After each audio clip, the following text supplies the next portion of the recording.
نحمده ونصلي على رسوله الكريم اما بعد فاعوذ بالله من الشيطان الرجيم بسم الله الرحمن الرحيم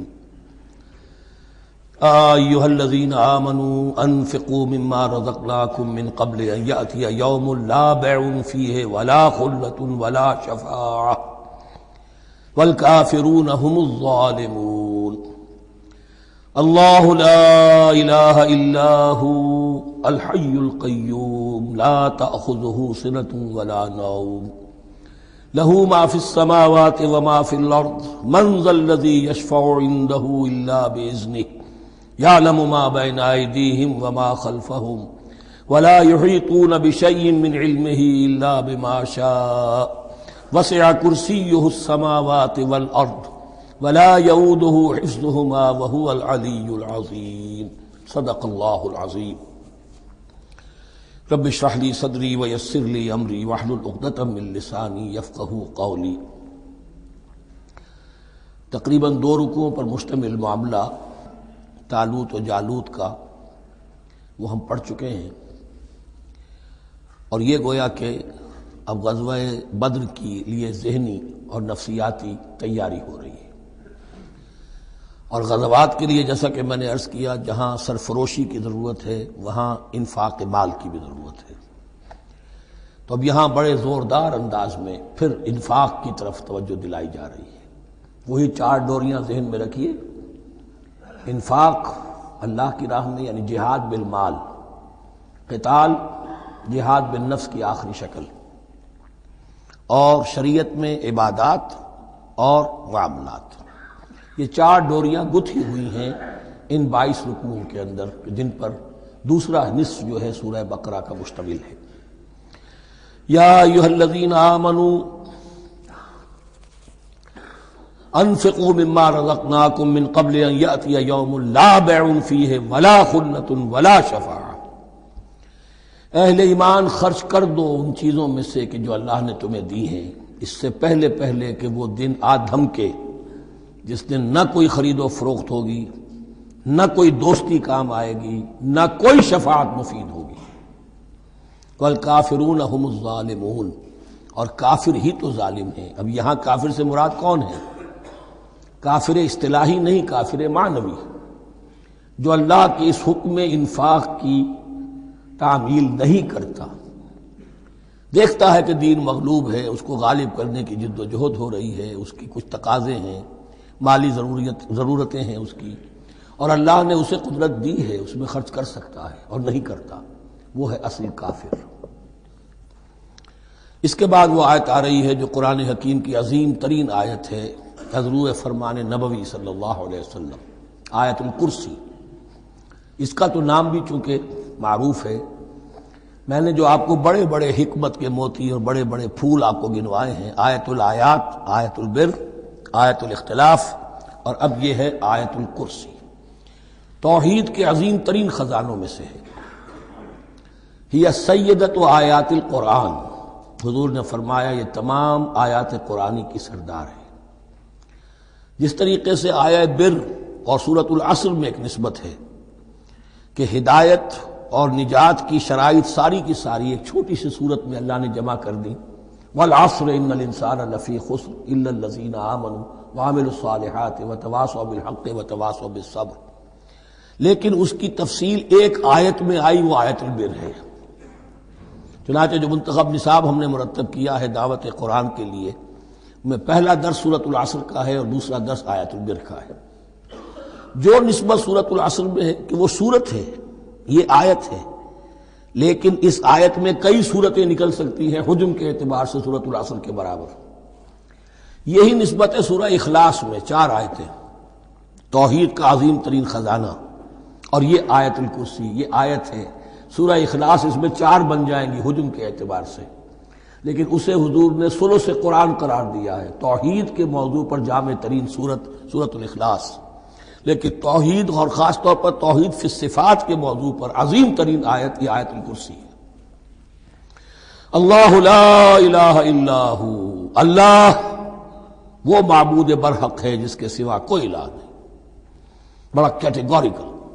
الحی القیوم، وہ زندہ ہے از خود اور باخود، اس کی زندگی مستعار نہیں ہے۔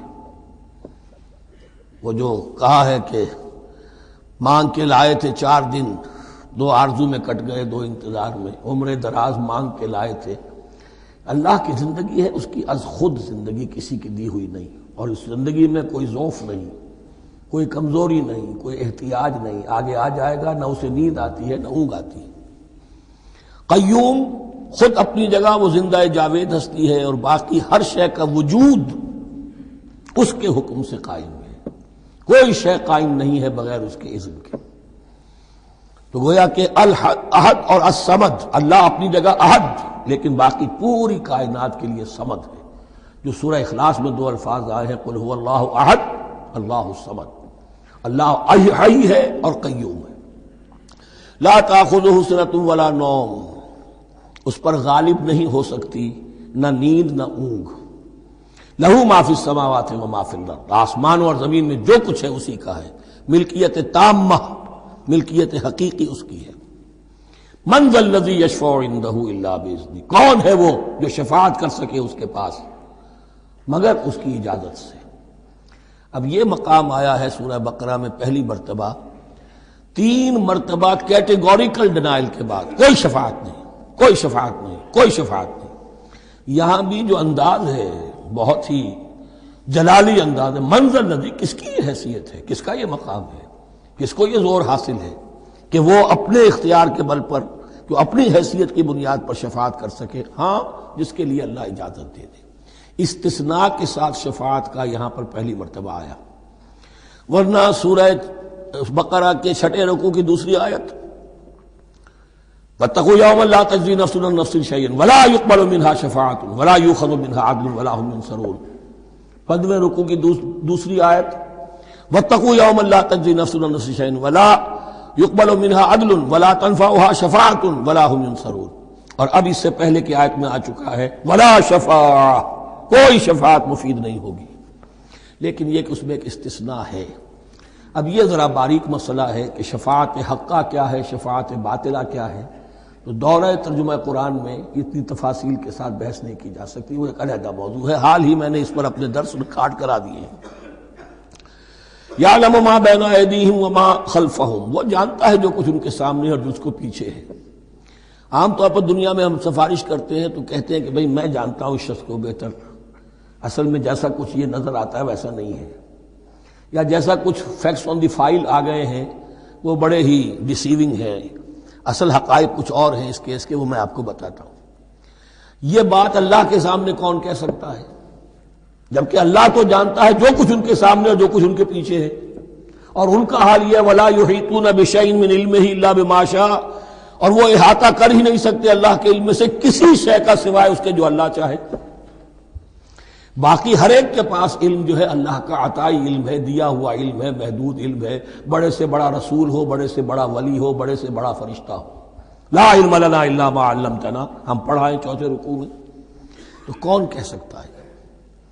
من ذا الذی یشفع عنده الا باذنہ یعلم ما بین ایدیہم وما خلفہم ولا یحیطون بشیء من علمہ الا بما شاء وسع کرسیہ السماوات والارض، اس کی کرسی تمام آسمانوں اور زمین کو محیط ہے۔ اب کرسی کے 2 مفہوم یہاں ہو سکتے ہیں، ایک تو یہ کہ اس سے جو معنی مراد ہے یعنی اس کا اقتدار، اس کی قدرت، اس کا جبر، اس کا اختیار، یہ اتھارٹی پوری کائنات کو۔ ایک یہ بھی ہو سکتا ہے کہ اللہ تعالیٰ کے لیے ہم نہیں جان سکتے، یہ آیات متشابہات میں سے ہے کہ کوئی شے بھی ہو واقعتاً جس کو ہم اسے کرسی کہہ سکیں، عرش، کرسی، ان سب کے بارے میں یہ دونوں باتیں ذہن میں رکھیے۔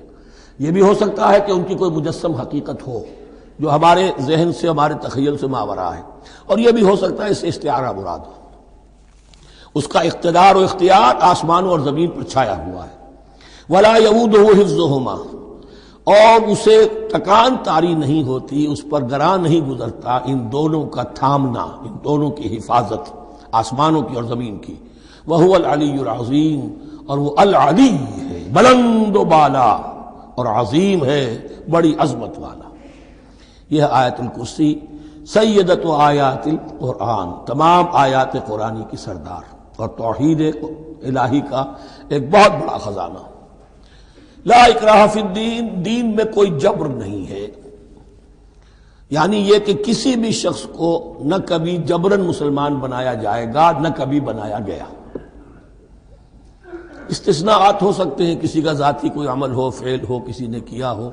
اسلام میں کسی فرد کو جبراً مسلمان بنانا حرام ہے، لیکن اس آیت کا یہ مطلب نکال دینا کہ نظام باطل کو بھی ختم کرنا جو ہے اس میں کوئی طاقت استعمال نہیں ہو سکتی، یہ حماقت ہے پرلے درجے کی۔ نظام باطل نظام ظلم ہے، ایکسپلائٹ کر رہا ہے لوگوں کو، اللہ اور بندوں کے درمیان حجاب بن گیا ہے، پردہ بن گیا ہے۔ نظام کو طاقت کے ساتھ ختم کرنا فرض ہے مسلمان کا۔ طاقت نہیں ہے تو ٹھیک ہے، طاقت حاصل کرنے کی کوشش کرتا رہے، لیکن جو مسلمان نظام باطل کو ختم کرنے کی آرزو اور ارادے سے خالی ہے، اس کے دل میں یہ ارادہ نہیں ہے، اس کے دل میں ایمان نہیں ہے۔ طاقت اور جبر نظام کو ختم کرنے پر صرف کیا جائے گا، کسی فرد کو مجبوراً مسلمان نہیں بنایا جائے گا۔ یہ ہے اصل میں اس آیت کا مفہوم۔ لا اکراہ فی الدین قد تبین الرشد من الغی، رشد ہدایت واضح ہو چکی ہے کجی سے، جتنی کجیاں ہیں، جتنے غلط راستے ہیں، جتنی شیطانی پگڈنڈیاں ہیں، ان سے جو صراط المستقیم ہے اس کو بالکل مبرہن کر دیا گیا ہے۔ فمن یکفر بالطاغوت، تو جو کوئی بھی طاغوت کا انکار کرے گا، دیکھیے اللہ پر ایمان لانے سے پہلے طاغوت کا انکار ضروری ہے۔ جیسے لا الہ الا اللہ، تو طاغوت، اور طاغوت کون ہے؟ طغا سے سرکش، جس نے اپنی حاکمیت کا اعلان کیا وہ طاغوت، جس نے غیر اللہ کی حاکمیت کو تسلیم کیا وہ طاغوت، اس کے تحت بننے والے سارے انسٹیٹیوشنز طاغوت، جو بھی ادارے ہوں، چاہے کتنے ہی خوشنما ادارے ہوں۔ ہے عدلیہ، لیکن وہ عدلیہ اللہ کے قانون کے مطابق فیصلے نہیں کر رہی، کچھ اور لوگوں کے بنائے ہوئے قانون کے مطابق فیصلے کر رہی، وہ طاغوت ہے۔ جو بھی اللہ کے حدود بندگی سے تجاوز کرتا ہے وہ طاغوت ہے۔ طغیانی کسے کہتے ہیں؟ پانی دریا کی حدوں میں بہہ رہا ہے، لیکن جب وہ اپنی حدوں سے نکلا طغیانی پہ ہے۔ دریا کو اپنی موج کی طغیانیوں سے کام، کشتی کسی کے پار ہو یا درمیان رہے اسے اس کی کیا فکر ہے؟ تو طغا اور بغا یہ دونوں بڑے قریب کے الفاظ ہیں، بغاوت اور طغیانی۔ فمن یکفر بالطاغوت، طاغوت کا انکار، جو کوئی کفر کرے طاغوت کے ساتھ، وَيُؤْمِن بِاللَّهِ، اور پھر اللہ پر ایمان لائے۔ طاغوت سے بھی دوستی، اللہ پر بھی ایمان، اللہ کے دشمنوں سے بھی یارانہ، اور اللہ کے ساتھ بھی وفاداری کا دعویٰ، یہ چیز نہیں چل سکتی، یہی منافقت ہے۔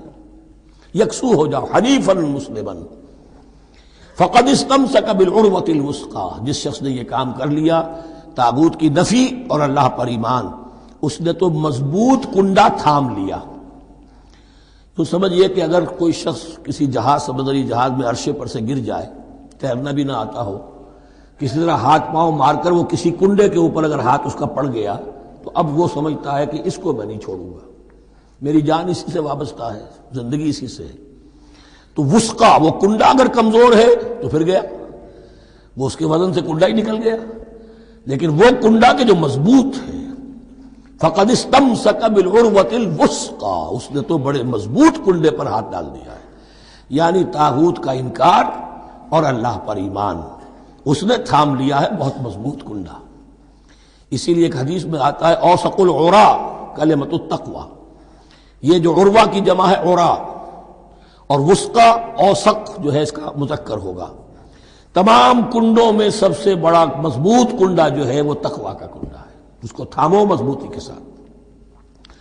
لا اکراہ فی الدین قد تبین الرشد من الغی فمن یکفر بالطاغوت ویؤمن باللہ فقد استمسک بالعروۃ الوثقی لا انفصام لها، وہ کبھی علیحدہ ہونے والا، ٹوٹنے والا نہیں ہے، یہ کنڈا بہت مضبوط ہے۔ واللہ سمیع علیم، اللہ سب کچھ سننے والا، جاننے والا ہے۔ اللہ ولی الذین آمنوا یخرجہم من الظلمات الی النور، ایمان در حقیقت ایک دوستی کا رشتہ قائم کرتا ہے اللہ اور بندے کے درمیان۔ اللہ ولی ہے اہل ایمان کا، یہ ولایت باہمی ہے، دو طرفہ ولایت ہے۔ بندہ اللہ کا ولی بن جائے، ولی اللہ، الا ان اولیاء اللہ لا خوف علیہم ولا هم يحزنون، اللہ بندے کا ولی ہے، دوستی دو طرفہ ہے۔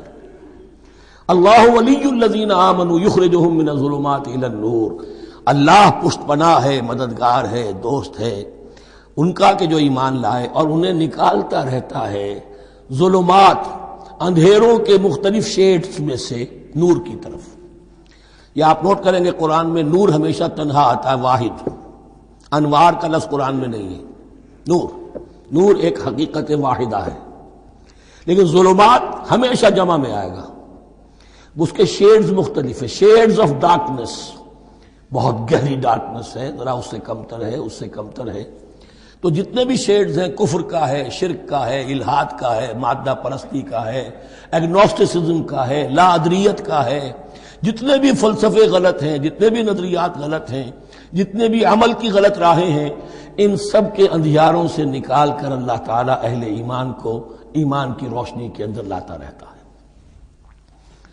والذین کفروا اولیاءہم الطاغوت، ان کے برعکس جنہوں نے کفر کیا ان کے پشت پناہ اور ساتھی اور مددگار ہیں اب طاغوت، یخرجونہم من النور الی الظلمات، اور وہ ان کو نکالتے رہتے ہیں تدریجاً، اور نور کا کہ تھوڑی بہت رمق ملا بھی تھا انہیں نور کا تو اس سے ان سے محروم کر کے ظلمات، یخرجونہم من النور الی الظلمات، نور سے ظلمات کی طرف نکالتے رہتے ہیں۔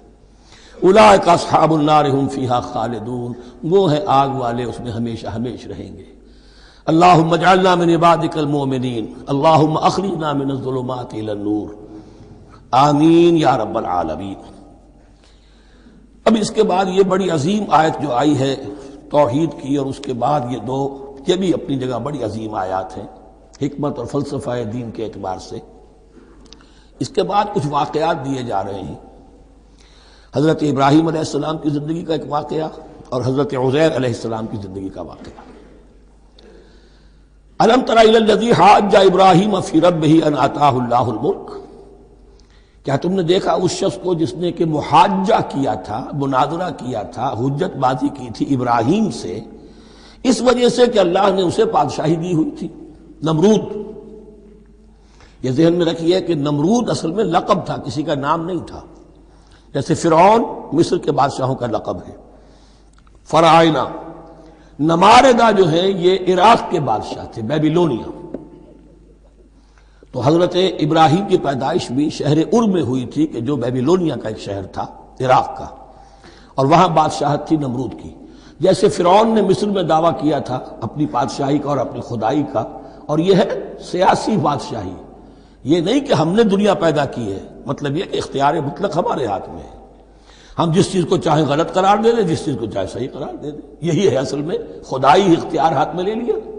اللہ کا حق ہے تحلیل و تحریم، کسی شے کو حلال کرنا، کسی کو حرام قرار دینا، اختیار واحد اللہ کے ہاتھ میں ہے۔ جس شخص نے بھی اپنے ذمے لے لیا، قانون سازی کا اختیار لے لیا اللہ کے قانون سے آزاد ہو کر، وہی طاغوت ہے، وہی شیطان ہے، وہی نمرود ہے، وہی فرعون ہے۔ تو اس نے، وہ نمرود نے کہا، محاجہ کیا، اس قال ابراہیم ربی الذی یحیی و یمیت، میرا رب تو وہ ہے جو زندہ کرتا ہے اور مارتا ہے۔ قال انا احیی و امیت، انہوں نے کہا میں بھی کر سکتا ہوں۔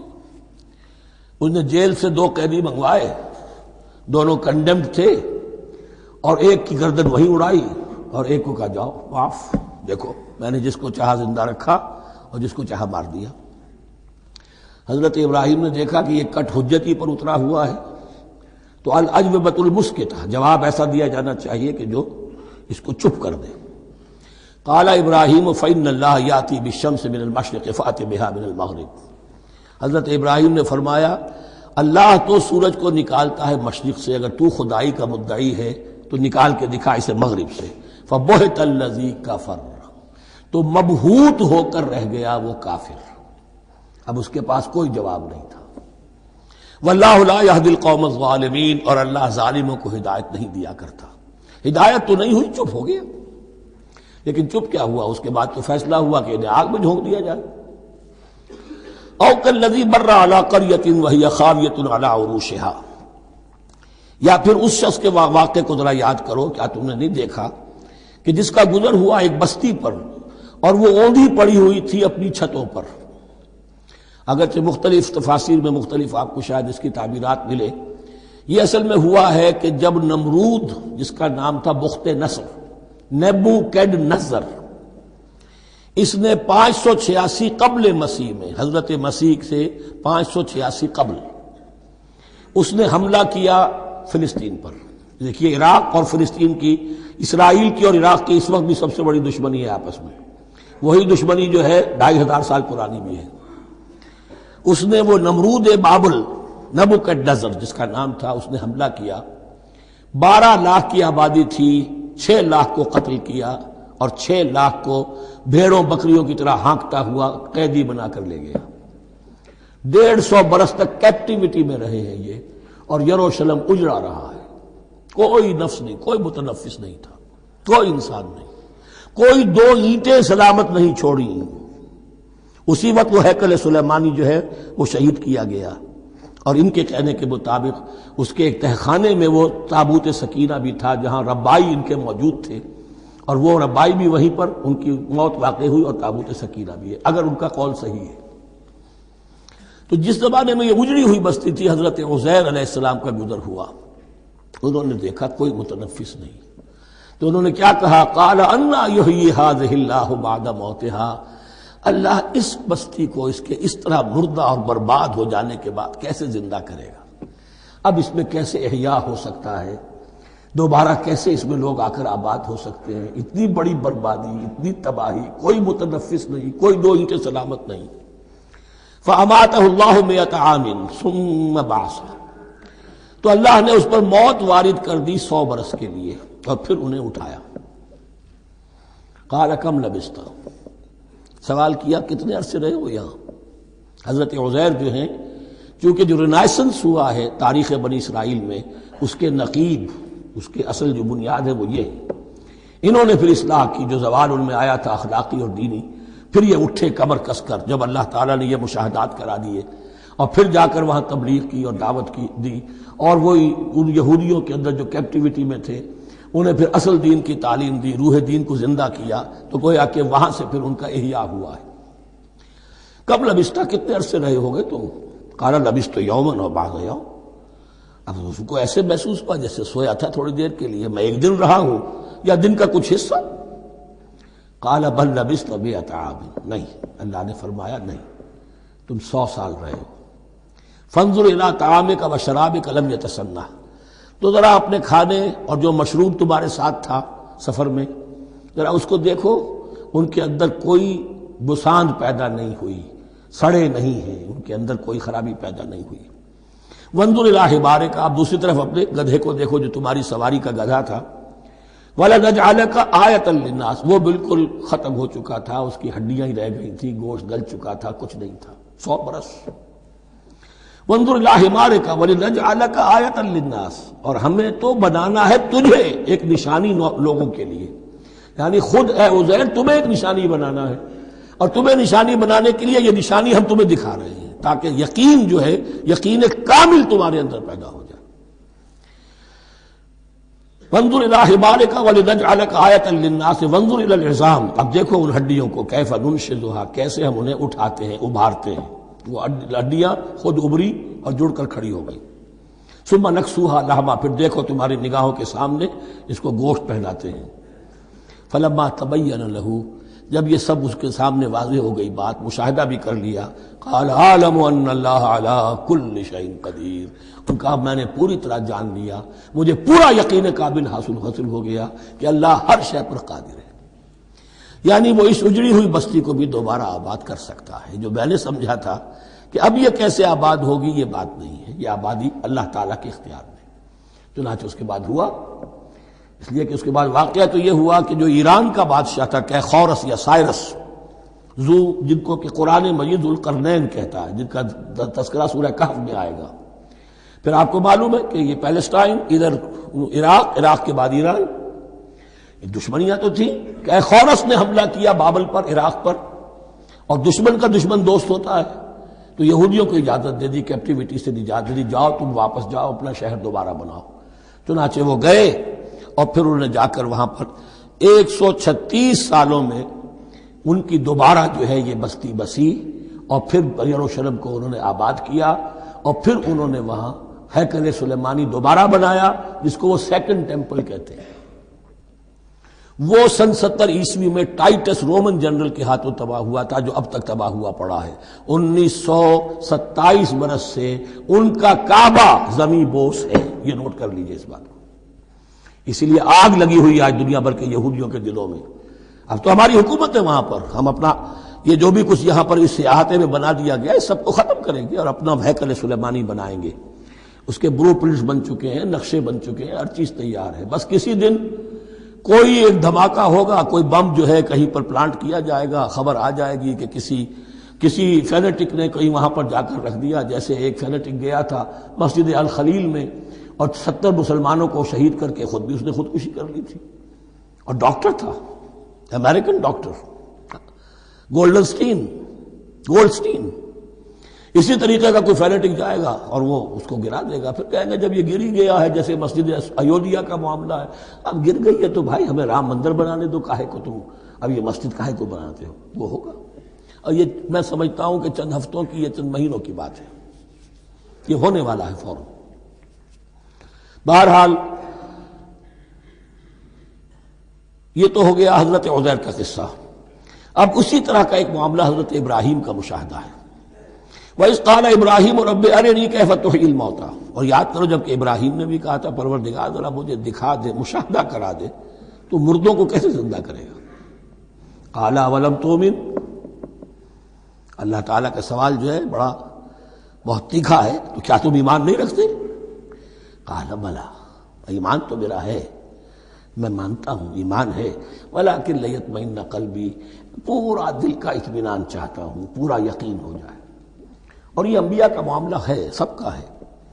انبیاء کو چونکہ ایمان اور یقین کا ایک ایسی فرنس بنانا ہوتا ہے کہ جن سے ایمان و یقین دوسروں میں سرایت کرے، تو ان کے ایمان و یقین کے لیے انہیں مشاہدات ایسے کرا دیے جاتے ہیں کہ پھر ان کے لیے وہ ایمان صرف ایمان بالغیب نہیں رہتا، بلکہ وہ ایمان بالشہود بھی ہو جاتا ہے۔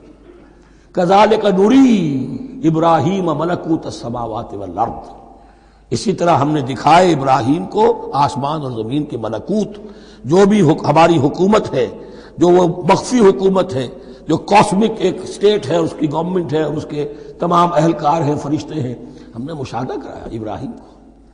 حضور کو اسی لیے شب معراج میں لے جایا گیا کہ ہر شے کو اپنی آنکھوں سے دیکھ لیں، تو وہ یقین کامل پھر ہو جاتا ہے کہ جس میں کسی درجے میں بھی پھر تو یہ ہے کہ ان کے وہ خود ایک بھٹی بن جاتے ہیں ایمان اور یقین کی۔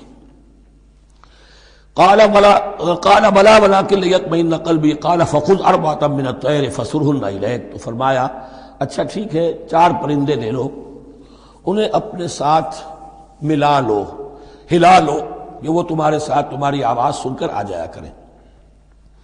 ثم اجعل على كل جبل منهن جزءا، پھر ان کے ٹکڑے کرو اور ہر پہاڑ پر ایک ایک ٹکڑا رکھ دو۔ تو جو تفسیر میں آتی ہیں یہ کہ ان میں سب کا سر علیحدہ کیے، ٹانگیں علیحدہ کی، پر علیحدہ کیے، دھڑ علیحدہ کیے، ایک پہاڑ پر چاروں سر رکھ دیے، ایک پہاڑ پر چاروں کے دھڑ رکھ دیے، ایک پہاڑ پر چاروں کے، اس طریقے سے مختلف اجزاء میں تقسیم کر دیا۔ قال فخذ أربعة من الطير فصرهن إليك ثم اجعل على كل جبل منهن جزءا، پھر ہر پہاڑ پر ان میں سے ایک ایک حصہ رکھ دو۔ ثم ادعوهن، پھر ان کو ذرا پکارو، وہی سیٹی بجاؤ جو تم بجاتے تھے ان کو بلانے کے لیے۔ یاتین ثم ادعوهن یاتینک سایہ، وہ دوڑتے ہوئے آ جائیں گے۔ وَاعْلَمْ أَنَّ اللَّهَ عَزِیزٌ حَکِیمٌ، اور جان لو اس بات کو یقین کے ساتھ کہ اللہ تعالیٰ زبردست ہے، کمال حکمت والا۔ اب 2 رکوع آ رہے ہیں انفاق فی سبیل اللہ پر، اور یہ قرآن مجید کا ذروۂ سلام ہے انفاق کے موضوع پر۔ لیکن ان کو پڑھنے سے پہلے نوٹ کر لیجئے کہ اللہ کی رضا جوئی کے لیے اپنا مال خرچ کرنا جو ہے، اس کے لیے دین میں کئی اصطلاحات ہیں۔ کھانا کھلانا، یطعمون الطعام علی حبہ مسکینا و یتیما و اسیرا، آت المال علی حبہ ذوی القربى والیتامى، ایتاء مال، اعطاء، پھر اس سے آگے آتا ہے صدقہ، زکوٰۃ، انفاق، قرض حسنہ۔ یہ 5-6 ٹرمز ہیں، لیکن ان ٹرمز کے اندر ایک تقسیم ذہن میں رکھیے کہ 2 مدیں ہیں بڑی بڑی اللہ تعالیٰ کی رضا جوئی کے لیے مال خرچ کرنے کی۔ ایک مد ہے غربا، یتامى، مساکین، محتاج، بیوائیں، ان کے لیے، یعنی ابنائے نو میں سے، یہ آپ کے معاشرے کے اجزاء ہیں، آپ کے بھائی بند ہیں، آپ کے رشتہ دار ہیں، آپ کے اجزاء و اقرباء ہیں، ان کے لیے خرچ کرنا تو یہ بھی اللہ کو بہت پسند ہے، اس کا واجب ملے گا۔ یہ بھی گویا کہ اللہ تعالیٰ ہی کے لیے آپ نے خرچ کیا۔ ایک عین اللہ کے دین کے لیے خرچ کرنا، انفاق کا لفظ اس کے لیے ہے، اور قرض حسنہ اس کے لیے۔ انفاق کے مال، انفاق فی سبیل اللہ، اللہ کی راہ میں خرچ کرنا، اللہ کے دین کی دعوت کو عام کرنا، اللہ کی کتاب کے پیغام کو عام کرنا، اللہ کے دین کی دعوت کو اس طرح ابھارنا کہ باطل کے ساتھ زور آزمائی کرنے والی ایک طاقت پیدا ہو جائے، ایک جماعت وجود میں آئے، ان کے لیے اساد و سامان فراہم کیا کرنا تاکہ دین کے غلبے کی ہر مرحلے کے جو تقاضے اور ضرورتیں ہیں وہ پوری ہو سکیں۔ تو جو اس کام میں صرف ہوگا وہ ہے انفاق فی سبیل اللہ یا اللہ کے ذمے قرض حسنہ۔ تو یہاں اصل میں اس کی بات ہو رہی ہے، انفاق کی۔ مثل الذین ينفقون اموالهم فی سبیل اللہ، مثال ان کی جو اپنے مال خرچ کرتے ہیں اللہ کی راہ میں۔ عام طور پر یہ فی سبیل اللہ جو ہے وہ سبیل پانی کی بنا دی، وہ بھی سبیل ہے، ٹھیک ہے، وہ بھی سبیل تو ہے، نیکی کا وہ بھی راستہ ہے، سبیل اللہ ہے، لیکن یہ کہ فی سبیل اللہ خرچ جو ہے اس کا بالکل مفہوم اور ہے، وہ صدقہ ہے، خیرات ہے۔ زکوٰۃ بھی اصلاً جو ہے وہ غریبوں کا حق ہے، لیکن اس میں بھی ایک مد سبیل اللہ کی رکھی ہوئی ہے۔ اگر تو آپ کے قریب اعزاء و اقارب ہیں، غربا ہیں، تو ان کا حق فائق ہے، پہلے ان کو دیجیے، ورنہ پھر یہ ہے کہ اس میں سے جو بھی ہے وہ دین کے کام کے لیے۔ جب دین یتیمی کی حالت کو آ گیا ہو تو سب سے بڑا یتیم تو دین ہے، آج کے وقت سب سے بڑا یتیم دین ہے۔ بہرحال فی سبیل اللہ انفاق۔ مثل الذین ينفقون اموالهم فی سبیل اللہ کمثل حبۃ انبتت سبع سنابل فی کل سنبلۃ مئۃ حبہ، مثال ان کی جو اللہ کی راہ میں خرچ کرتے ہیں اللہ کے دین کے لیے، ایسے ہے جیسے ایک دانہ کہ اس سے 7 سنبلیں پیدا ہوئیں، 7 خوشیں، 7 بالیاں، یہ 7 سٹے۔ باجرے کا سٹہ ہوگا کتنے دانے ہوتے ہیں اس میں؟ مکئی کا سٹہ ہے اس میں کتنے دانے ہیں؟ فی کل سنبلۃ مئۃ حبہ، اس میں 100 دانے موجود ہیں ہر ایک میں، تو ایک دانے سے 700 دانے وجود میں آ گئے۔ اسی طریقے سے اللہ تعالیٰ جو بھی اس کے دین کے لیے مال خرچ کرے گا اس کے مال میں اضافہ کرے گا، اللہ تعالیٰ ان کو جزا دے گا اور اس کو بڑھاتا رہے گا اپنے ہاں۔ واللہ یضاعف لمن یشاء، اور یہ تو تمہیں تمثیلاً بتایا ہے، اللہ اس سے بھی دگنا کرے گا جس کو چاہے گا، صرف 700 گنا نہیں، اور جتنا چاہے گا بڑھائے گا۔ واللہ واسع علیم، اللہ کے خزانوں میں کوئی کمی نہیں ہے، بڑی وسعت والا ہے اللہ، بہت سمائی والا ہے اور وہ سب کچھ جاننے والا ہے۔ الذین ينفقون اموالهم فی سبیل اللہ، پھر جو لوگ اپنا مال خرچ کرتے ہیں اللہ کی راہ میں، ثم لا يتبعون ما انفقوا منا ولا اذى، پھر جو کچھ وہ خرچ کرتے ہیں اس کے بعد نہ تو تکلیف پہنچاتے ہیں نہ احسان جتاتے ہیں۔ دیکھیے جی میں نے اس وقت اتنا چندہ دیا تھا، معلوم ہوا کہ میرا حق جو ہے وہ زیادہ ہے، پھر میری بات مانی جانی چاہیے۔ ہم چندے زیادہ دیتے ہیں تو بات بھی تو ہماری چلنی چاہیے۔ یا اگر کسی جو کارکن کو دیا ہے جو اللہ کے دین کے لیے کام کر رہا ہے، یہ بھی ان 2 رکوعوں کے آخر میں بات واضح ہو جائے گی۔ کوئی شخص اللہ کے دین کے کام میں لگا ہوا، آپ اس کو ساتھ تعاون کر رہے ہیں تاکہ وہ اپنی معاش کے اوپر اپنا وقت نہ لگائے، اپنا پورا وقت جو ہے وہ دین کی خدمت میں لگائے۔ لیکن اب اگر کہیں آپ نے اس کو جتا بھی دیا، اس پر احسان بھی رکھ دیا، کوئی تکلیف دے کلمہ کہہ دیا، تو جو آپ کا اجر و ثواب تھا وہ زیرو ہو جائے گا۔ الذین ينفقون اموالهم فی سبیل اللہ ثم لا یتبعون ما انفقوا منا ولا اذى، جو انفاق کرتے ہیں اس کے بعد اس کے پیچھے نہ تو جتلاتے ہیں نہ کوئی اور تکلیف پہنچاتے ہیں۔ لہم اجرہم عند ربہم ولا خوف علیہم ولا هم یحزنون، ان کا اجر ان کے رب کے پاس محفوظ ہے اور ان کے لیے مغفرت ہے۔ ولا خوف علیہم ولا هم یحزنون، ان کے اوپر نہ کوئی خوف ہوگا اور نہ کوئی ان کو حزن سے دوچار ہوں گے۔ قول معروف، بھلی بات کہنا، ومغفرہ اور درگزر کرنا، خیر بہتر ہے من صدقۃ، اس خیرات سے یتبعھا اذی، جس کے بعد کے اذیت پہنچائی جائے۔ کوئی آپ سے فرض کیجئے کوئی ضرورت کے لیے آئی گیا ہے، کسی نے ہاتھ پھیلا دیا ہے، تو اگر آپ نہیں کر سکتے مدد، قول معروف، نرمی کے ساتھ جواب دے دیجئے، معذرت کر لیجئے۔ یا یہ ہے کہ اگر کسی سائل نے آپ کے ساتھ درستی کی ہے تو پھر بھی یہ ڈانٹیے نہیں، وَأَمَّا السَّائِلَ فَلَا تَنْهَرْ، پھر بھی یہ ہے کہ مغفرت، معاف کیجیے۔ یہ کہیں بہتر ہے اس سے کہ دے تو دیا، خیر من صدقۃ یتبعها اذى، اس کے بعد اسے دو چار جملے بھی سنوا دیے، کوئی اور سلواتیں بھی سنا دی اسے، تو اس کا کوئی فائدہ نہیں ہوا۔ واللہ غنی حلیم، اللہ تعالیٰ غنی ہے اور حلیم ہے۔ یہ کیوں کہا گیا کہ تم اگر کسی کو دے رہے ہو تو اصل میں اللہ کو دے رہے ہو۔ ایک حدیث میں آتا ہے کہ اللہ تعالیٰ اپنے بندے سے شکایت کرے گا، اے میرے بندے تیرے پاس مال تھا، میں نے تجھ سے مال طلب کیا تھا، میں بھوکا تھا، میں نے تجھ سے روٹی مانگی، تو نے مجھے کھلایا نہیں۔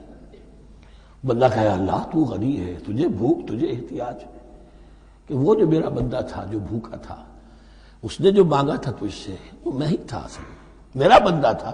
الخلق عیال اللہ، تجھ سے انہیں کھانے کو نہیں دیا تجھے، تو گویا کہ مجھے نہیں دیا۔ اے میرے بندے میں ننگا تھا، میں نے تجھ سے میں چاہا کہ میرا سطر ڈھانپ دے، مجھے کوئی لباس دے دے، لیکن یہ کہ تو نے نہیں دیا۔ یہ اسی طریقے سے تو سمجھ لیجئے کہ اللہ تو غنی ہے، جو دے رہے ہو سمجھ لو کہ اللہ کو دے رہے ہو، اور حلیم ہے، وہ حلم والا ہے، فوراً نہیں پکڑتا تمہیں۔ تم جو بھی کرتے ہو، جو دل سے اتری ہوئی شے وہ اللہ کے نام پہ دے دو، جو ردی چیز ہے وہ اللہ کے نام پہ دے دو، تو اللہ تعالیٰ کی غیرت جو ہے اسی وقت اگر جوش میں آ جائے اور تمہیں پیس کے سرما کر دے وہ، تو وہ کر سکتا ہے، لیکن نہیں، حلیم ہے، وہ دیکھتا ہے کہ میری توہین کر رہا ہے، مجھے دے رہا ہے اور یہ دے رہا ہے۔ یا ایھا الذین آمنوا لا تبطلوا صدقاتکم بالمن والاذی، اہل ایمان اپنے صدقات کو باطل نہ کر لو، نسیہ منسیہ ہو جاتے ہیں، بالمن والاذی، جتلا کر اور کوئی اذیت بخش بات کہہ کر۔ کالذی ينفق مالہ رئاء الناس، ان لوگوں کی طرح، اس شخص کی طرح جو اپنا مال خرچ کرتا ہے لوگوں کو دکھانے کے لیے، دے تو رہا ہے صدقات، چیریٹی ہاؤس، بڑے بڑے ادارے قائم کر دیے ہیں، یہ کہ سب ریاکاری ہے۔ کوئی سرکار دربار میں رسائی کے لیے فاؤنڈیشنز بنے ہوئے، کچھ اپنے وہ ٹیکس بچانے کے لیے، کچھ اور اپنی ناموری، کیونکہ پھر الیکشن بھی لڑنا ہے۔ یہ سارے کام جو ہوتے ہیں اللہ جانتا ہے کس کی کیا نیت ہے۔ لا تبطلوا صدقاتکم بالمن والاذی کالذی ينفق مالہ رئاء الناس ولا یؤمن باللہ والیوم الآخر، جو ریاکاری کر رہا ہے وہ حقیقت میں ایمان نہیں رکھتا اللہ پر اور یوم آخر پر۔ یہ ریا اور یہ ایمان ایک دوسرے کی ضد ہے، جیسا کہ حدیث بار بار سنا چکا ہوں، من صلی یرائی فقد اشرک ومن صام یرائی فقد اشرک ومن تصدق یرائی فقد اشرک۔ جس نے دکھاوے کے لیے نماز پڑھی اس نے شرک کیا، جس نے دکھاوے کے لیے روزہ رکھا اس نے شرک کیا، جس نے دکھانے کے لیے لوگوں کو صدقہ خیرات دیا اس نے شرک کیا۔ ولا یؤمن باللہ والیوم الآخر فمثلہ کمثل صفوان علیہ تراب فاصابہ وابل فترکہ صلدا، تو اس کی مثال اس چٹان کی سی ہے، اس پر کچھ تھوڑا سا غبار، کچھ ریت جم گئی تھی، تو اگر کسی چٹان کے اوپر کچھ تھوڑی سی تہ آ گئی ہو مٹی کی، وہاں آپ نے کوئی بیج ڈال دیے، کوئی فصل بھی ہو گئی۔ فاصابہ وابل، اب آیا زوردار ایک بارش کا چھینٹا پڑا، زوردار منہ پڑا، بارش بھی پڑا، فترکہ صلدا، وہ ساری اوپر کی تھوڑی سی تہ تھی، وہ مٹی بھی بہ گئی اور آپ کی محنت بھی گئی، وہ آپ کا بیج بھی گیا اور آپ کی فصل بھی گئی۔ وہ چٹان جو ہے چٹیل چٹان وہ اندر سے نکل آئی، یعنی سب کچھ گیا۔ ریاکاری میں اس کا مطلب یہ ہے مال بھی دیا اور حاصل کچھ نہ ہوا، بیج بھی گیا، اور اللہ کے ہاں کسی اجر و ثواب کا سوال ہی نہیں۔ لا یقدرون علی شیء مما کسبوا، جو محنت انہوں نے کی تھی، اس تھوڑی سی مٹی جو جم گئی تھی اس میں بھی کچھ ہل چلایا تھا، کچھ بیج ڈالا تھا، اب اس میں کوئی قدرت انہیں حاصل نہیں ہے، سب کچھ گیا۔ واللہ لا یہدی القوم الکافرین، اور اللہ ایسے کافروں کو ہدایت نہیں دیتا، راہ یاب نہیں کرتا۔ ومثل الذین ينفقون اموالهم ابتغاء مرضات اللہ، اس کے برعکس وہ لوگ، وہی سائملٹینیس کنٹراسٹ، جب ایک ریاکاری کے خرچ کے لیے وہ ایک مثال دی گئی، تمثیل اور تشبیہ دی گئی، تو اب جو واقعتاً اللہ تعالیٰ کے اجر و ثواب کے لیے خلوص و اخلاص کے ساتھ خرچ کرتا ہے اس کے لیے بھی مثال۔ ومثل الذین ينفقون اموالهم ابتغاء مرضات اللہ، اور مثال ان لوگوں کی جو خرچ کرتے ہیں اپنے مال اللہ کی رضا جوئی کے لیے، خوشی حاصل کرنے کے لیے، وَتَثْبِيتًا مِّنْ أَنفُسِهِمْ، اور اپنے عزم کی پختگی کے ساتھ، اپنے نفس کی پختگی کے ساتھ۔ کمثل جنت، ان کی مثال اس باغ کی ہے بربوۃ جو ذرا بلندی پر ہے، باغ ہے، جیسا کہ میں نے عرض کیا نیچرل باغ کا یہی تصور ہوتا تھا، ذرا اونچائی پر جو ہے پلانٹیشن ہے، ندی بہ رہی ہے کوئی دامن میں جس سے خود بخود اس کو اریگیشن ہو رہی ہے۔ کمثل جنت بربوۃ، یہیں سے یہ قادیانیوں نے لفظ ربوہ لے کر اور اپنا وہ شہر بنایا ہے پاکستان میں۔ اصابہ وابل، اب اگر اس باغ کے اوپر زوردار منہ آ جائے، بھی آ جائے، خوب بارش برسے، فآتت اکلھا ضعفین، تو اس کا پھل جو ہے دگنا ہو جائے گا۔ فإن لم يصبها وابل فطل، اور اگر زوردار میہ نہ آئے، بارش نہ برسے، تو تھوڑا بہت چھینٹا بھی پڑے گا تب بھی اس کا تو بہرحال پھل جو ہے وہ برقرار رہے گا۔ واللہ بما تعملون بصیر، اور جو کچھ تم کر رہے ہو اللہ تعالیٰ اس کو دیکھ رہا ہے۔ دروں بینی کرتے رہا کرو کہ تم یہ بال جو خرچ کر رہے ہو واقعتاً خلوص دل کے ساتھ، اخلاص نیت کے ساتھ اللہ ہی کے لیے کر رہے ہو، کہیں اس میں کوئی اور جذبہ، کہیں تمہارا غیر شعوری طور پر کوئی جذبہ شامل نہ ہو جائے، تو انٹراسپیکشن ہو، اپنے غریبانوں میں جھانکتے رہو۔ ایود احدکم ان تکون لہ جنۃ من نخیل وعناب تجری من تحتہا الانہار، کیا تم میں سے کوئی شخص پسند کرے گا کہ اس کا ایک باغ ہو اور کھجور کا درخت ہو اس میں، اور انگور کی بیلیں بھی ہوں، اور اس کے دامن میں ندیاں بہتی ہوں، نیچرل اریگیشن بھی ہے، کھجور کے درخت بھی ہیں، اور بیلوں کی ٹٹیاں لگی ہوئی ہیں انگوروں کی، اور انگوروں کی بیلیں ہیں۔ لہو فیہا من کل الثمرات، اس کے لیے اس باغ میں ہر طرح کا میوہ ہے۔ فاصابہ الکبر، اب اس پر بڑھاپا بھی طاری ہو گیا ہے۔ وَلَهُ ذُرِّيَّةٌ ضُعَفَاء، اور اس کی اولاد ہے ابھی چھوٹی عمر کی، کم سن ہے، کمزور ہے۔ فَأَصَابَهَا إِعْصَارٌ، کہ اچانک اس باغ کے اوپر ایک ایسا بگولا، ایک ایسی آندھی آئی جس میں آگ ہے، فیہ نارٌ، کوئی ایسا آگ بھری آندھی آئی۔ فَأَصَابَهَا إِعْصَارٌ فِيهِ نَارٌ فَاحْتَرَقَتْ، پورا کا پورا باغ جل کر جلس کر رہ گیا۔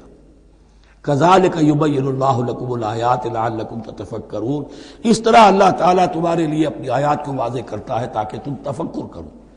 یعنی ایک انسان نے ساری عمر سمجھا ہے کہ بڑی میں نے نیکی کمائی ہے، میں نے یہ کیا ہے، میں نے فاؤنڈیشن بنایا، میں نے مدرسہ قائم کر دیا، میں نے یتیم خانہ بنا دیا، لیکن یہ کہ اچانک کسی وقت مانو آنکھ کھلے گی، جب آنکھ کھلی گل کی تو موسم تھا خزاں کا، معلوم ہوگا یہ تو کچھ بھی نہیں تھا، یہ تو گویا کہ ایک بگولا آیا سب کو جلا گیا، اس لیے کہ اس میں اخلاص تھا ہی نہیں، اس میں نیت جو ہے اس میں کھوٹ تھا، اس میں ریاکاری تھی، اس میں لوگوں کو دکھانا مقصود تھا۔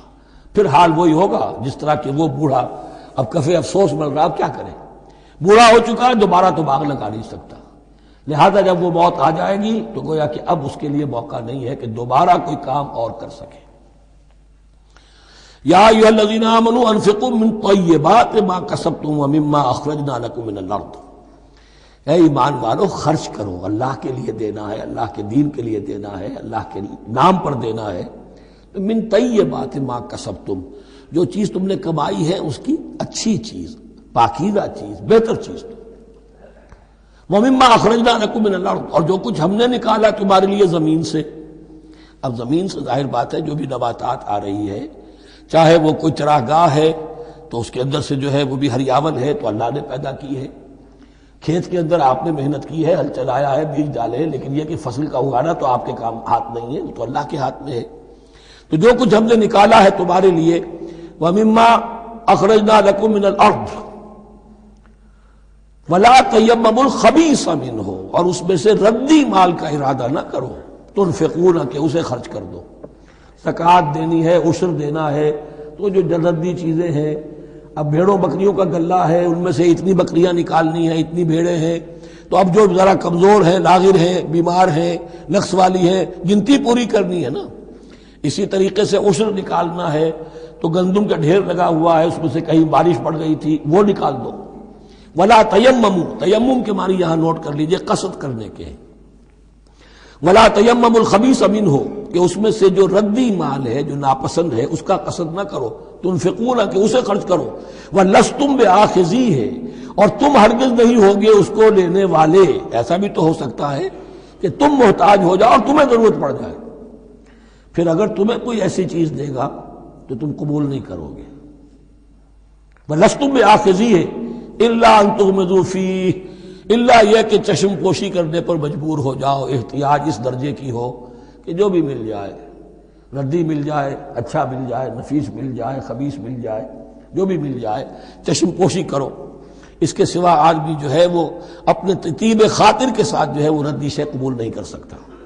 وَاعْلَمُوا أَنَّ اللَّهَ غَنِيٌّ حَمِيدٌ، پھر دیکھیے غنی کا لفظ، جو کچھ دے رہے ہو یہ نہ سمجھو کہ اسے دے رہے ہو، محتاج کو دے رہے ہو، ضرورت مند کو دے رہے ہو، بلکہ یوں سمجھو کہ اللہ کو دے رہے ہو۔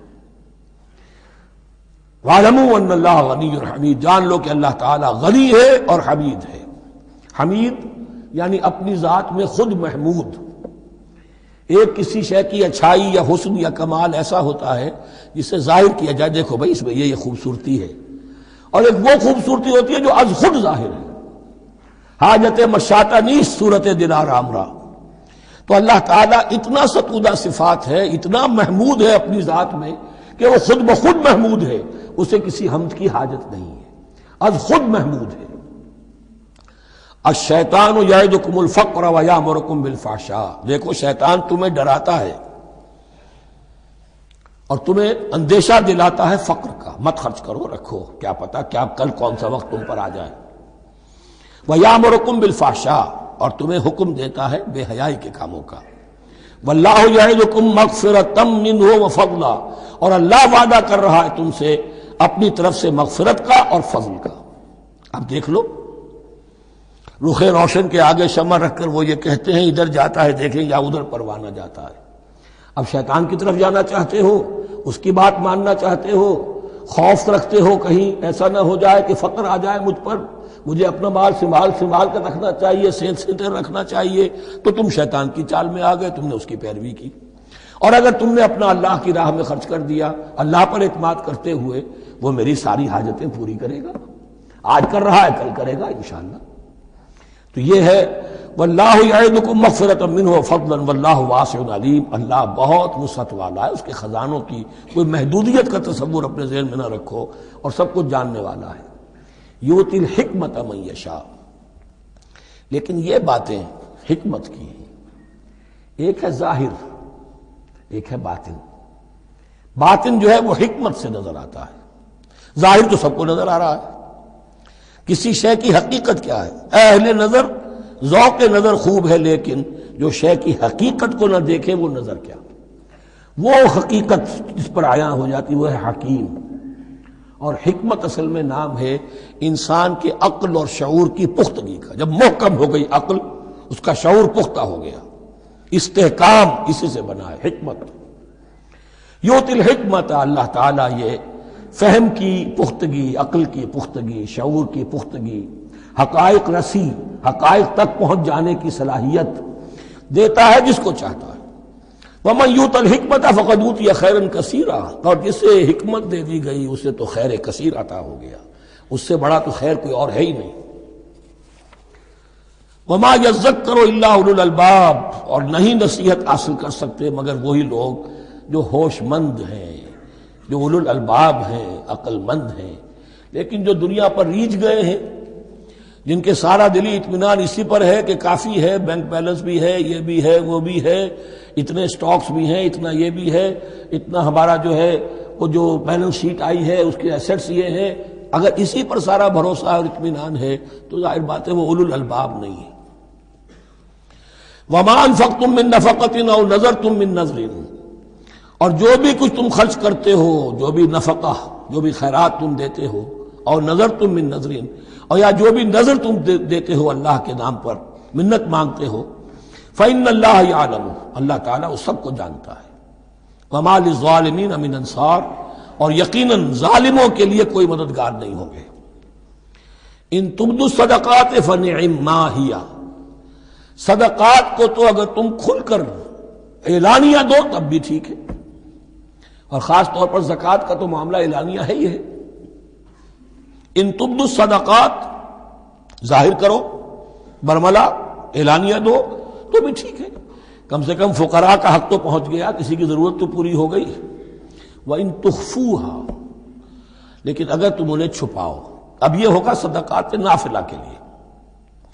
ایک جو صدقات جو ہیں کہ جو لازمن دینے ہیں واجبہ ان کو تو ان کے لیے اخفا نہیں ہے، یہ دین کی حکمت کو ذہن میں رکھیے، فرض عبادات اعلانیہ ادا کی جائیں گی۔ یہ وسوسہ بھی شیطان بہت سے لوگوں کے دلوں میں ڈال دیتا ہے کہ کیا 5 وقت جا کے مسجد میں نماز پڑھنی ہے، لوگوں پر اپنے تقویٰ کا روب گانٹھنا چاہتے ہو، گھر میں پڑھ لیا کرو، یا داڑھی رکھو گے کیا چاہتے ہو، تم چاہتے ہو کہ لوگ تمہیں سمجھے متقی ہے تو میں اس لیے داڑھی نہیں رکھتا، ہوتا ہے وسوسہ۔ لیکن جو چیز واجب ہے وہ علی اعلان کرو، اس کے اظہار میں کوئی رکاوٹ نہیں۔ ہاں جو صدقات نافلہ ہیں، جو نماز نفل ہے اسے چھپا کر کرو، اس کا اظہار بہت بڑا فتنہ ہوتا ہے، نفل عبادت کا اظہار بہت بڑا فتنہ ہے۔ وَإِن تُخْفُوهَا اگر چھپاؤ وَتُؤْتُوهَا الْفُقَرَاءَ اور تم وہ ضرورت مندوں کو دے دو، فَهُوَ خَيْرٌ لَكُمْ وہ تمہارے لیے بہت بہتر ہے۔ اب دیکھیے خیر لکم کہا، یہ تمہارے لیے بہتر ہے۔ پہلے کہا تھا ظاہر کر کے دیتے ہو فنعما ہی، وہ بھی ٹھیک ہی ہے، اس لیے کہ فقراء کا حق تو چلیے ادا ہو گیا، کچھ نہ کچھ مل تو گیا، خسیس کے اور کنجوس کے مال میں سے کچھ نکلا تو صحیح۔ ان تبدوا الصدقات فنعما ہی وان تخفوها وتؤتوها الفقراء فهو خیر لکم ویکفر عنکم من سیئاتکم اور اللہ تعالیٰ دور کر دے گا تم سے تمہاری برائیوں کو، واللہ بما تعملون خبیر اور جو کچھ تم کر رہے ہو اللہ تعالیٰ اس سے باخبر ہے۔ لیس علیک ھداھم اے نبی آپ کے ذمے نہیں ہے کہ ان کو ہدایت دے دیں، آپ کی یہ دیکھیے علیکا ذمہ داری ہو جاتی ہے، فرض، لام لکا یہ ہو جاتا ہے کسی کے حق میں، القرآن حجت لکا او علیکا، یا یہ قرآن تمہارے حق میں حجت ہے، یہ شفاعت کرے گا تمہاری قیامت کے دن اگر تم نے اسے مانا جیسے کہ ماننے کا حق ہے، پڑھا جیسے کہ پڑھنے کا حق ہے، عمل کیا جیسے کہ عمل کرنے کا حق ہے، پھر اس کی دعوت و تبلیغ کی جیسے کہ اس کا حق ہے، تو یہ تمہارے حق میں حجت ہوگا۔ اور اگر تم نے اس کے حقوق ادا نہ کیے یہ تمہارے خلاف مدعی بن کر کھڑا ہو جائے گا۔ القرآن حجت لک او علیک، یہ تم پر آئے گا وبال۔ اے اللہ یہ بدبخت مجھے مانتا تھا کہ میں تیرا کلام ہوں، پڑھتا نہیں تھا، مجھے پڑھتا تھا تو جیسے کسی طوطا مینا کو، جو مولانا ماہر قاضی کی نظم ہے، کچھ بول سکھائے جاتے ہیں، رٹائے جاتے ہیں، اس طرح پڑھایا جاتا ہوں اور اس طرح سکھایا جاتا ہوں، وہ اس طریقے سے پڑھ رہے ہیں، کچھ پتہ نہیں۔ 1-2 روپے کا اخبار لائیں گے تو سمجھ کر پڑھیں گے، اللہ کی کتاب کو سمجھ کے پڑھنے کی ضرورت نہیں، پڑھا تو عمل نہیں کیا بدبخت نے۔ ما آمن بالقرآن من استحل محارمہ، تو لام اور علا کا یہ استعمال ذہن میں رکھیے۔ لیس علیک ھداھم، آپ پہ ذمہ داری نہیں ہے ان کی ہدایت کی، آپ پر ذمہ داری تبلیغ۔ ہم نے بھیجا ہے آپ کو، انا ارسلناک بالحق بشیرا ونذیرا ولا تسأل عن اصحاب الجحیم، یہ آیت ہم پڑھ چکے ہیں پہلے حصے میں۔ ولکن اللہ یہدی من یشاء، وہ تو اللہ تعالیٰ ہدایت دیتا ہے جس کو چاہتا ہے۔ وما تنفقوا من خیر فلانفسکم، اور جو بھی خیر، جو بھی بھلائی، جو بھی مال تم خرچ کرو گے وہ تمہارے اپنے لیے بہتر ہے، تمہیں اجر و ثواب ملے گا، تمہیں کو مل جائے گا 700 گنا 1400 گنا۔ وما تنفقون الا ابتغاء وجه اللہ، یہاں یہ فعل مضارع آیا ہے نفی نہیں کے مفہوم میں، لا تنفقون ما تنفقون یعنی تم نہیں خرچ کرو گے مگر اللہ کی رضا کے لیے، تب اجر ملے گا۔ اگر ریاکارانہ خرچ کیا تھا تو کوئی اجر کا کیا سوال، وہ تو شرک بن جائے گا۔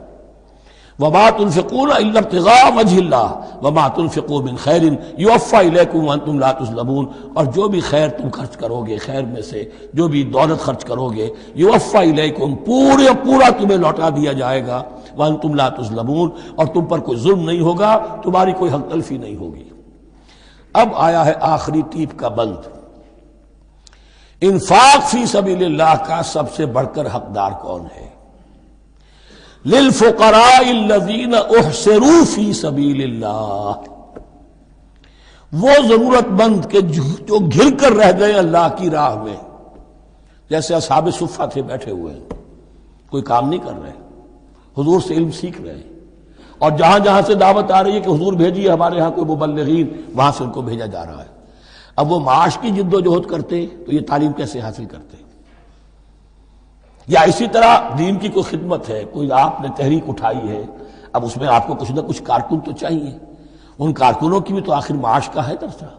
اگر وہ سارا 8 گھنٹے دفتروں میں کھائیں اور وہاں ڈانٹیں بھی سنیں افسروں کی، اور پھر 2 گھنٹے جانا 2 گھنٹے آنا، اب وہ کون سا وقت نکالیں گے دین کے کام کا؟ کیا کریں گے؟ کہاں سے وقت آ جائے گا؟ کچھ لوگ تو ہونے چاہیے جو ہمہ وقت لگ جائیں، لیکن ہمہ وقت تو لگ گئے، لیکن پیٹ تو ان کے بھی ہے، اولاد تو ان کے بھی ہوگی۔ للفقراء الذین احصروا فی سبیل اللہ، جو گھیرے میں آ گئے ہیں اللہ تعالیٰ کی راہ کی جد و جہد میں، جہاد فی سبیل اللہ کی سعی میں، وہ اس طریقے سے مصروف ہو گئے ہیں، لا یستطیعون ضربا فی الارض، اب وہ زمین میں گھوم پھر کر تجارت کرنے کی ان کے اندر ان کے پاس وقت ہی نہیں ہے، نہیں چل پھر سکتے زمین میں اپنی معاش کے لیے۔ یحسبهم الجاہل اغنیاء من التعفف، اب یہ اس طرح کے فقیر تو ہیں نہیں جو لپٹ کر مانگتے ہوں، انہیں عام طور پر جو ناواقف شخص ہے وہ سمجھتا غنی ہے، اس سے کوئی ضرورت ہی نہیں، اس نے کبھی مانگا ہی نہیں، لیکن اس نے مانگا اس لیے نہیں ہے کہ وہ اس طرح کا سائل نہیں ہے، اس طرح کا وہ سوالی نہیں ہے، وہ فقیر نہیں ہے، وہ تو اللہ کے دین کے لیے اپنے آپ کو اس نے لگا دیا ہے۔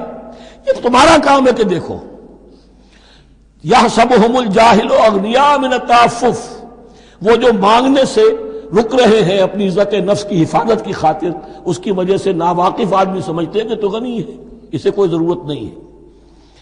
تعرفهم بسیماہم، تم پہچان لوگے انہیں ان کے چہروں سے۔ ظاہر بات ہے کہ فقر کا، احتیاج کا اثر چہرے پر تو آ جاتا ہے۔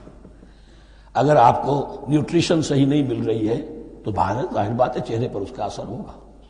تعرفهم بسیماہم لا يسألون الناس الحافا، وہ لپٹ کر لوگوں سے سوال نہیں کرتے، مانگتے نہیں ہیں، وہ ان سائلوں کی طرح نہیں ہے جو اصل میں اپنی محنت وصول کرتے ہیں، کھڑے ہو کر آپ کے سر ہو کر آپ سے کچھ نہ کچھ نکلوا لیتے ہیں زبردستی، اس طریقے سے تو وہ نہیں مانگیں گے۔ یہ بات اہم مسئلہ ہے۔ اقامت دین کی جد و جہد میں جو لوگ ہمہ وقت لگ جائیں، آخر ان کے لیے کیا ذریعہ ہو؟ میں یہاں تفصیل میں نہیں جا سکتا، وقت بھی اس چنگ کا ختم ہو رہا ہے، لیکن یہ سمجھ لیجئے کہ یہ 2 رکوع جو ہیں، انفاق کا پورا مضمون، اس کا کلائمیکس جو ہے وہ یہ آیت ہے، للفقراء الذین احصروا فی سبیل اللہ لا یستطیعون ضربا فی الارض یحسبهم الجاہل اغنیاء من التعفف تعرفهم بسیماہم لا يسألون الناس الحافا وما تنفقوا من خیر فإن اللہ بہ علیم۔ اور جو بھی تم دولت مال خرچ کرو گے تو اللہ تعالیٰ اس کے علم میں ہوگا، یہ نہ سمجھنا کہ اللہ کے علم میں نہیں ہے۔ خاموشی کے ساتھ، اخفاء کے ساتھ ایسے لوگوں کے ساتھ تعاون کرو گے تو اللہ تعالیٰ جو ہے تمہیں اس کا پورا بھرپور بدلہ دے گا۔ بارک اللہ لی و لکم فی القرآن العظیم ونفعنی و ایاکم بالآیات والذکر الحکیم۔